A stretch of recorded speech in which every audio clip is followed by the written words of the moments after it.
Bazı insanlar kendine zarar vermez ama kendinden de kendini korumaz. Birinin size kötü davranmasına müsaade edersiniz. Belki de sırf yalnız kalmamak için. Duygusal olarak darmadağın hissettiğinizde buzdolabının önünde bulursunuz kendinizi. Fark etmeden kaçıncı çikolatayı yediğinizi bile bilmeden. Bazen de sessizce saçınızı yolarken yakalarsınız kendinizi. Kimse görmez, kimse bilmez. Ama siz bilirsiniz. Kendimize zarar verdiğimizi düşündüğümüzde aklımıza hemen açık ve belirgin davranışlar gelir. Fiziksel şiddet, açık depresyon, bağımlılıklar. Ama bazen bu davranışlar çok daha sinsi, çok daha masum görünür. İnsan kendine zarar verdiğini çoğu zaman ancak çok geç fark eder. Çünkü bu davranışlar bizi rahatlatmak için başlar. Ama sonra içten içe çürütmeye başlar. Psikanalist Freud, insanda hem yaşama içgüdüsü hem de bir ölme içgüdüsü olduğunu söyler. İnsan bazen bilinçli olarak değil, bilinç dışı olarak kendini yok etmeye çalışır. Hayattan yorulduğunda, kendine dönemez hale geldiğinde, geçmişin yüküyle yaşarken, yavaş yavaş kendine zarar vermeye başlar. Ve bu zararlar bazen davranış değil, bir alışkanlık haline gelir. İşte bu video tam da bu soruyu soruyor. Kendimize iyi geldiğini sandığımız bazı alışkanlıklar, acaba bizi yavaş yavaş tüketiyor olabilir mi? Kendinize hiç şu soruyu sordunuz mu? Ben bunu neden yapıyorum? Hem zararlı olduğunu biliyorum ama yine de duramıyorum. Cevaplarınız varsa birlikte gözden geçirelim. Yoksa birlikte arayalım. Bu videoda size yalnızca bu davranışların ne olduğunu anlatmayacağım. Her bir davranışın ardındaki psikolojik yapıdan ve Stoacı felsefenin sunduğu güçlü bakış açısından söz edeceğim. Çünkü sadece problemleri anlamak yetmez, bir çözüm de gerek. Eğer bu içerikler sizin iç dünyanıza ayna tutuyorsa, kanalımıza abone olabilir, videoyu beğenerek daha fazla insana ulaşmasına katkıda bulunabilirsiniz. Ayrıca yorumlarda sizin yaşadıklarınızı, hissettiklerinizi ya da bu videoda kendinizi bulduğunuz yerleri paylaşabilirsiniz. Unutmayın, yalnız değilsiniz. Şimdi gelin, çoğu zaman bizi rahatlatan ama aslında içten içe tüketen o davranışları birlikte keşfedelim. Belki de bu video, kendinizle yüzleştiğiniz sessiz ama güçlü bir başlangıç olur. Bazı ilişkiler sizi sevmiyor. Sadece size ihtiyaç duyuyor. Ve siz, ihtiyaç duyulmayı sevildiğinizi sanacak kadar yorgun düşmüş olabilirsiniz. Zehirli bir ilişki çoğu zaman bağırarak değil, fısıldayarak kendini gösterir. Öyle kelimeler kullanır ki sizi suçlu hissettirir ama açıkça suçlamaz. Öyle bir bakar ki hem kıymetli hissettirir hem de kendinizi yetersiz görmenize neden olur. Ve siz o insana değil, o insanın size yaşattığı eksikliği tamamladığı hissine bağlanırsınız. Bu yüzden ilişkiyi koparamazsınız. Çünkü acı vericidir ama tanıdıktır. Çünkü o acı, içinizde zaten var olan yarayla çok iyi uyuşur. Ve zamanla o kişiyi değil, acıyı özlemeye başlarsınız. İşte bu, en yaygın ama en sinsi, kendine zarar verme şekillerinden biridir. Bu tür bağların temelinde çoğu zaman kendi değerini bilmeme hali yatar. Bir Stoacıya göre değer kendine dışarıdan verilmez, içeride, zihinde kurulur. Marcus Aurelius şöyle der: "Senin hakkındaki düşünceleri değil, kendi düşüncelerini önemse. Çünkü seni yöneten onlardır." Ama biz ne yaparız? Birinin sevgisini almak uğruna kendi sınırlarımızı sileriz. Bizi hiçe saymasına, ertelemesine, küçümsemesine rağmen "ama o da beni seviyor" diye kendimizi kandırırız. İşte burada sevgi bir yerden sonra şefkat olmaktan çıkar. Bağımlılığa dönüşür. Peki bu bağ nasıl güçlenir? 2 yolla. Biri, zamanla sizi yalnızlaştırarak. Diğeri, sizi küçük hatalarınızdan dolayı bile kendinizi sorgular hale getirerek. Ben olmasam kimse kalmaz korkusu yerleştiğinde artık zincirler tamamlanmış demektir. Artık sizin için özgürlük sadece hayal gücünüzde kalan bir kelimeye dönüşür. Stoacı düşünce burada çok net bir duruş sergiler. Hiçbir dış etki sizin iradenizden daha güçlü değildir. Bir kişi size zarar veriyorsa ve siz hala oradaysanız artık o kişinin değil, kendi kararlarınızın içindesinizdir. Bu sert gelebilir. Ama gerçek şudur: Zehirli bir ilişkiden çıkmamak, size kendinizi yok etmek için kullandığınız duygusal bir araç haline gelir. O kişiyi affedemezsiniz belki ama kendinizi kurtarabilirsiniz. Çünkü özgürlük bazen gitmek değil, gitmeye karar vermektir. Epiktetos'un şu cümlesi tam da burada hatırlanmalı. Sana zarar veren kişi değil, senin ona verdiğin anlamdır. Belki bu maddeyi okurken aklınıza biri geldi. Belki hala o kişinin gölgesinde yaşamaya çalışıyorsunuz. Ama artık bu gölgede büyümenize imkan yok. Çünkü gölgede sadece çürümek mümkündür, gelişmek değil. O yüzden sorun kendinize. Bu kişiyi sevdiğim için mi buradayım, yoksa kendime zarar vermeye alıştığım için mi? Bu cevabı kimse duymayacak. Ama siz duyacaksınız. Ve bu cevaptan sonra belki ilk defa gerçekten sessiz ve sade bir özgürlük hissiyle baş başa kalacaksınız. Açlık. Her zaman midede hissedilmez. Bazen sevgi açlığıdır insanı buzdolabının önünde bulduran. Bazen huzur bulamayınca doymaya çalışırsınız. Bazen de her şeyi kontrol edemediğinizde bari tabağınızı kontrol edeyim dersiniz. Yememeyi seçerek. Ama her iki uçta aslında aynı merkezden çıkar. İçsel boşluk. Aşırı yeme ya da kendini bilinçli olarak aç bırakma davranışları dışarıdan bakıldığında sadece fiziksel alışkanlıklar gibi görünür. Ama aslında bunlar duygusal düzenleme stratejileridir. Yani hislerle baş edemeyince insan midesiyle baş etmeye çalışır.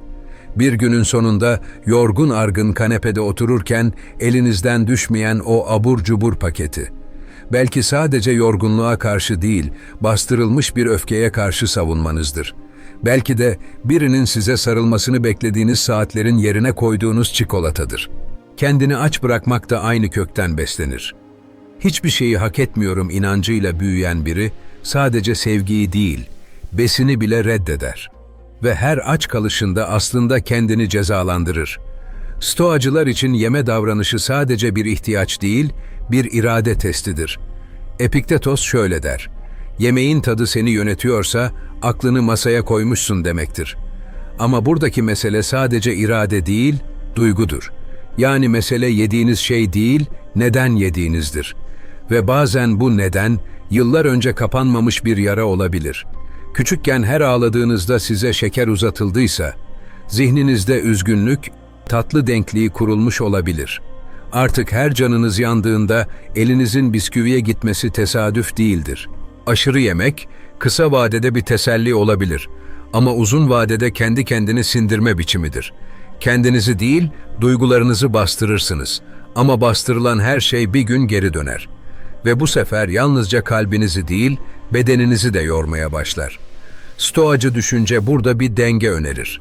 Yemek, doyum içindir, kaçış için değil. Açlık, sadece mideye değil, hayata da yöneltilmelidir.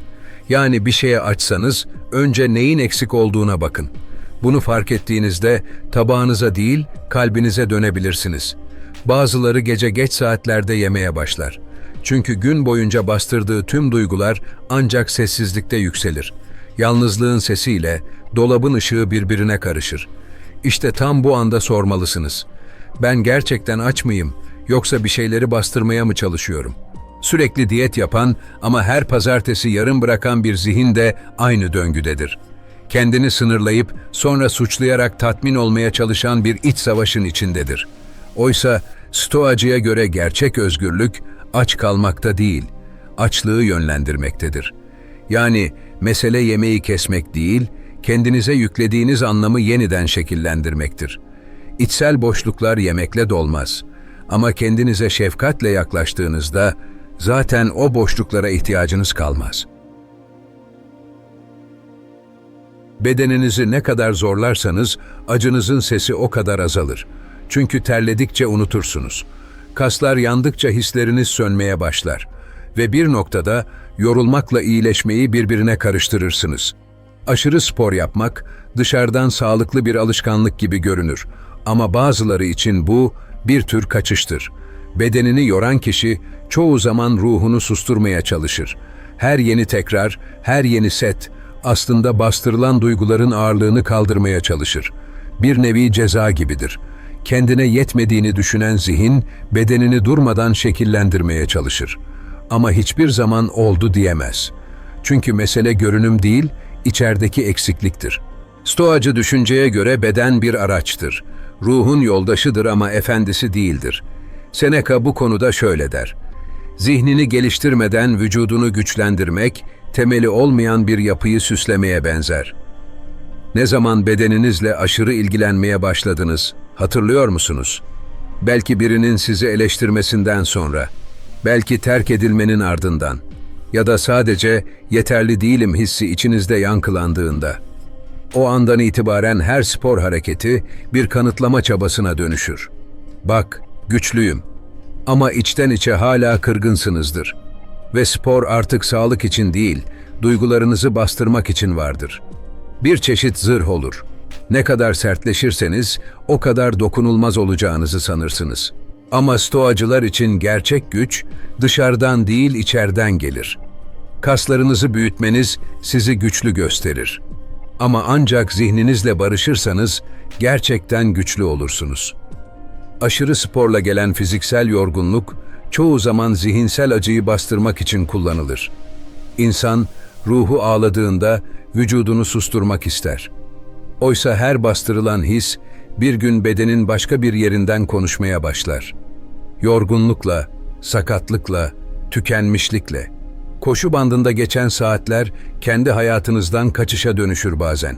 Sanki durursanız düşünmek zorunda kalacaksınız. O yüzden hızlanırsınız. Ama kaçtığınız şey genelde bir geçmiş değil, kendinizsinizdir. Stoacı yaklaşım burada bir denge önerir. Disiplin evet ama ceza değil. Kendine saygı evet ama saplantı değil. Bedeninizi geliştirin ama onu sevmediğiniz için değil, sevdiğiniz için.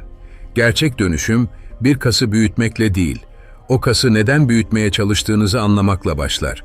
Ve bu anlama çabası sizi sahte gücün değil, sağlam iç gücün yoluna götürür. Unutmayın, bedeni zorlarken unuttuğunuz her duygu sizi içeriden yavaşça tüketmeye başlar ve hiçbir ağırlık bir insanın kalbindeki yük kadar ezici değildir. Bazı acılar konuşmaz ama tırnaklarınız konuşur. Saçınızın telleri, derinizin kabukları, parmak uçlarınız konuşur. Çünkü bazen kelimeler yetmez. Acı dışarı çıkmak ister ama çıkacak bir yol bulamazsa bedeninize yönelir. Deri yolmak, saç koparmak, yara kabuklarını sökmek, tırnak etlerini yırtmak. İlk bakışta zararsız alışkanlıklar gibi görünür. Ama bu davranışlar bastırılmış duyguların beden diliyle ifadesidir. Yani içimizde tuttuğumuz şeyler bir noktadan sonra bir yerden çıkmak zorunda kalır. Çünkü insan bir duyguyu sonsuza kadar bastıramaz. Kendinize zarar verdiğinizde bir anda bir rahatlama hissedersiniz. Canınız yanar ama bu acı duygusal acının önüne geçer. Ve bu geçici rahatlık beyne bunu yapınca iyi hissediyorum mesajını gönderir. Sonra ne olur? Bir döngü başlar. Sakinleşmek için tekrar yaparsınız. Kendinizi kontrol edemedikçe daha çok yaparsınız. Ve sonunda bu davranış bir başa çıkma aracı değil, bir içsel yok etme biçimi haline gelir. Stoacı felsefe, insanın duygularına karşı duyarsız olmasını değil, onları anlamasını savunur. Seneca der ki, bir acıyı bastırmak onu yok etmez. Onu anlamak gücünü azaltır. Bu davranışların altında çoğu zaman isimlendirilmemiş duygular yatar. Kaygı, suçluluk, değersizlik, utanç. Ama en çok da kontrol kaybı. İnsan kendi hayatını, ilişkilerini, ruhsal durumunu kontrol edemediğini hissettiğinde, en kolay ulaşabildiği şey olan bedenini kontrol etmeye çalışır. Bir yara kabuğunu kopararak, saç telini çekerek. Hiç değilse burada ben karar veriyorum diyerek kendini avutmaya çalışır.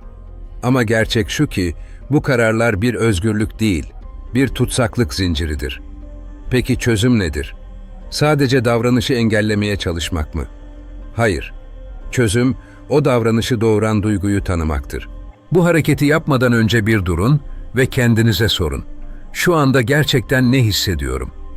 Belki o an tek ihtiyacınız olan şey ağlamaktır. Belki biri sizi dinlesin istiyorsunuzdur.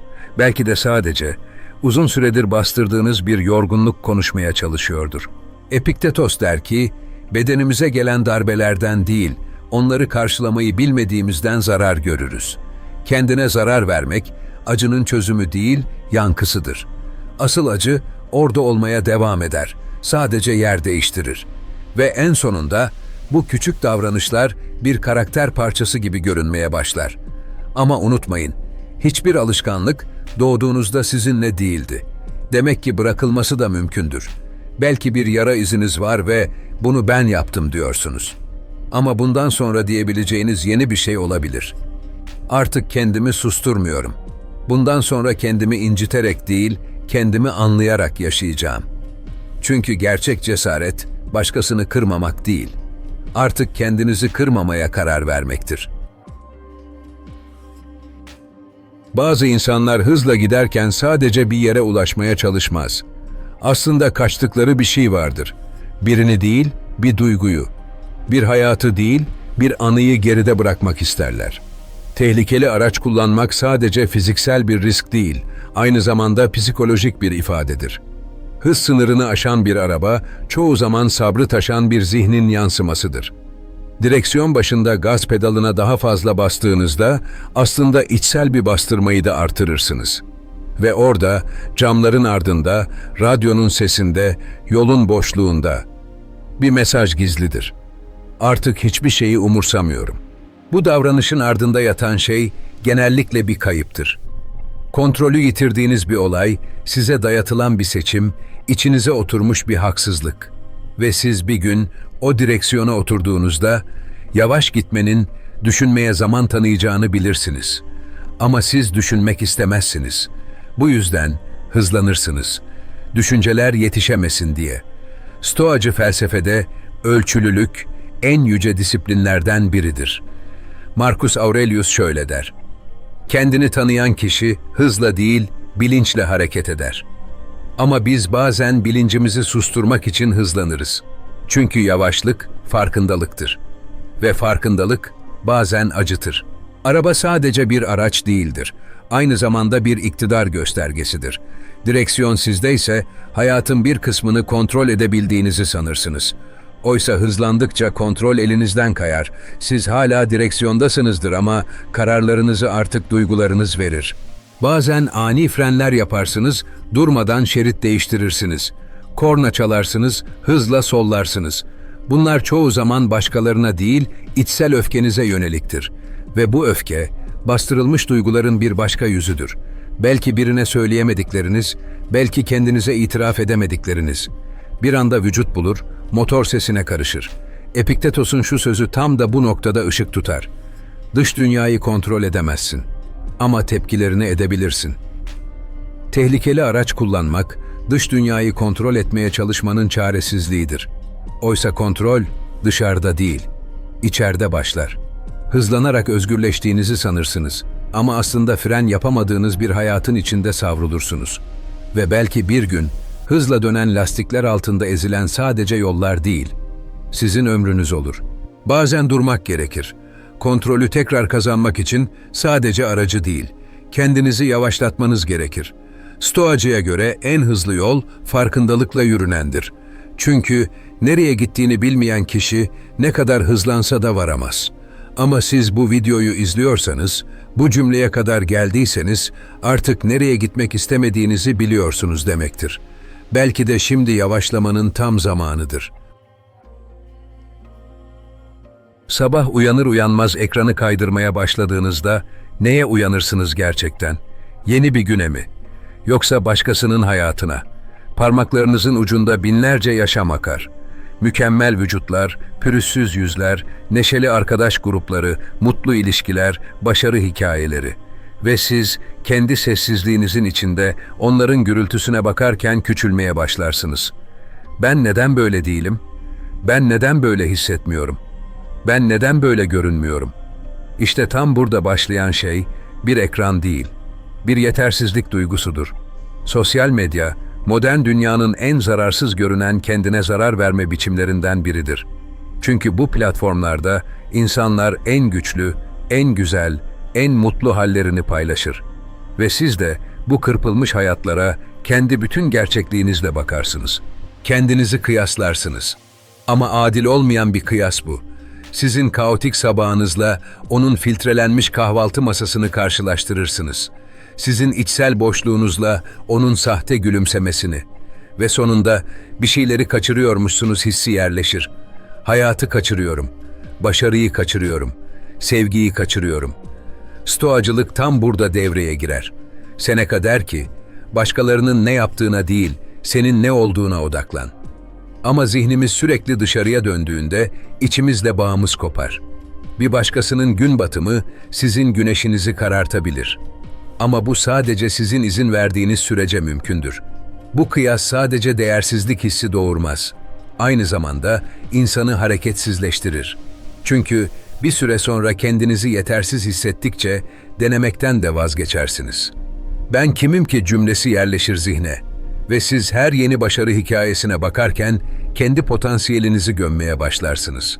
Sosyal medyada geçirilen zamanın ardında bazen yalnızlık, bazen can sıkıntısı, bazen de içsel boşluk yatar. Ama asıl tehlike şuradadır. Bu platformlar sizi yalnız bıraktığı yerden alır ama daha derin bir yalnızlığa geri bırakır. Çünkü ekranla kurulan bağ hiçbir zaman gerçek bir temas değildir. Epiktetos şöyle der: bir şeyi istemekle meşgulsen, sahip olduklarını fark etmezsin.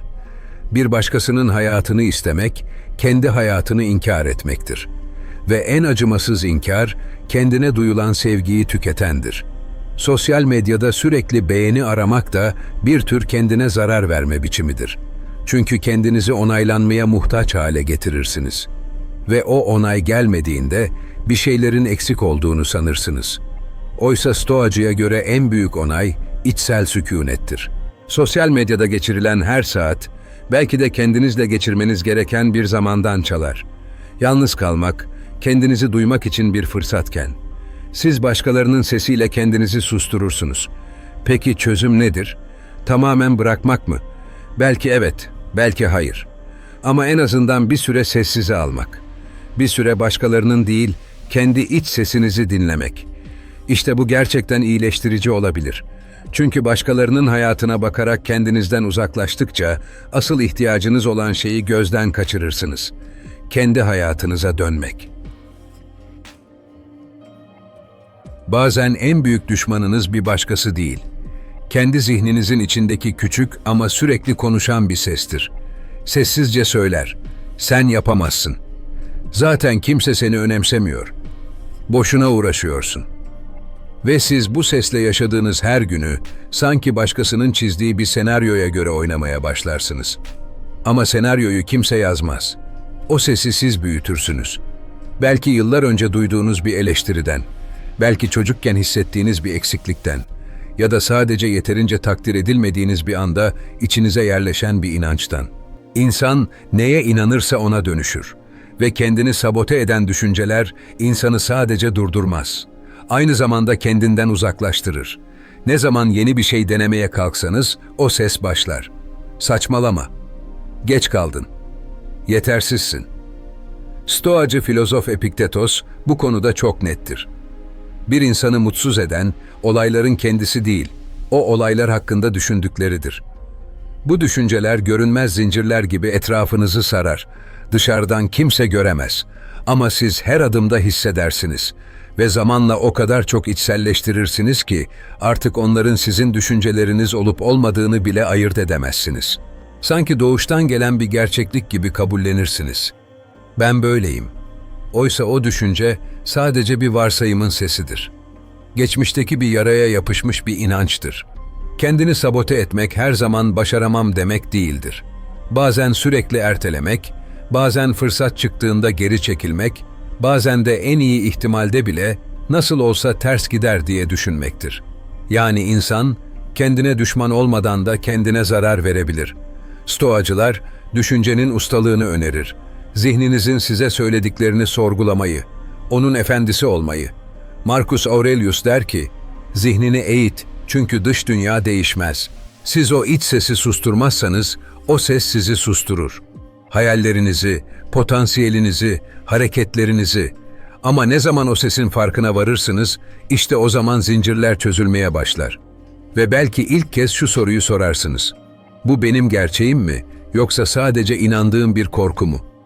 O an kendinize ihanet etmeyi bıraktığınız andır. Çünkü insan en büyük ihaneti kendine, inandığı yalanlarla yapar. Kendini sabote eden düşüncelerle yaşamak, ayakta kalıp hiç yürümemek gibidir. Potansiyeliniz vardır ama hareketsizsinizdir.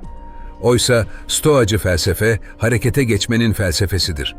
Kendi gerçeğinizi kendiniz inşa edersiniz ve her düşünce bu inşanın tuğlasıdır. Unutmayın, zihninizin içindeki sesi kimse susturamaz. Ama siz onu değiştirmeye karar verebilirsiniz. Ben yapamam diyen sesi, denemeye değere, ben yetersizim diyen sesi, henüz değile çevirdiğinizde. İlk defa içsel savaş sona ermeye başlar. Ve o gün geldiğinde artık kendinize zarar veren değil, kendinizi iyileştiren biri olursunuz.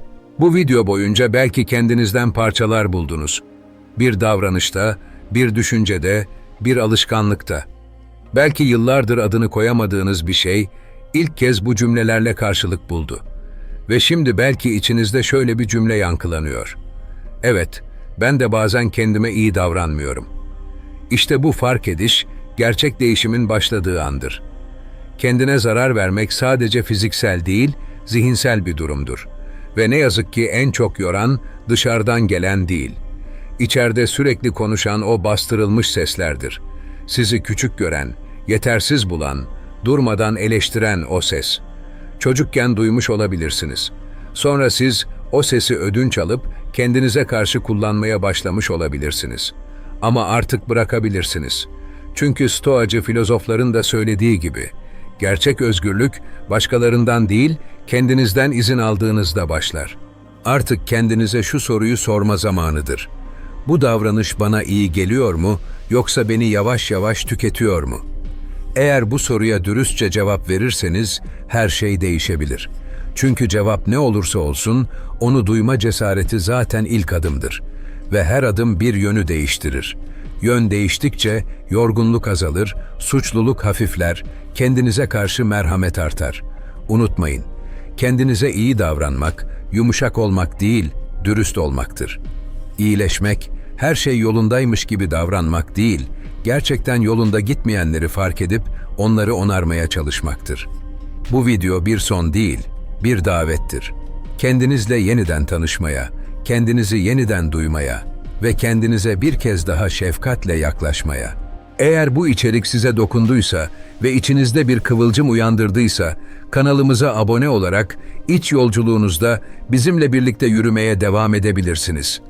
Videoyu beğenerek daha fazla kişinin bu yorgunluğu fark etmesine katkı sağlayabilir, yorum yazarak bu süreci birlikte paylaştığımızı gösterebilirsiniz. Desteğinizle bu içerikleri daha güçlü hale getirebiliriz.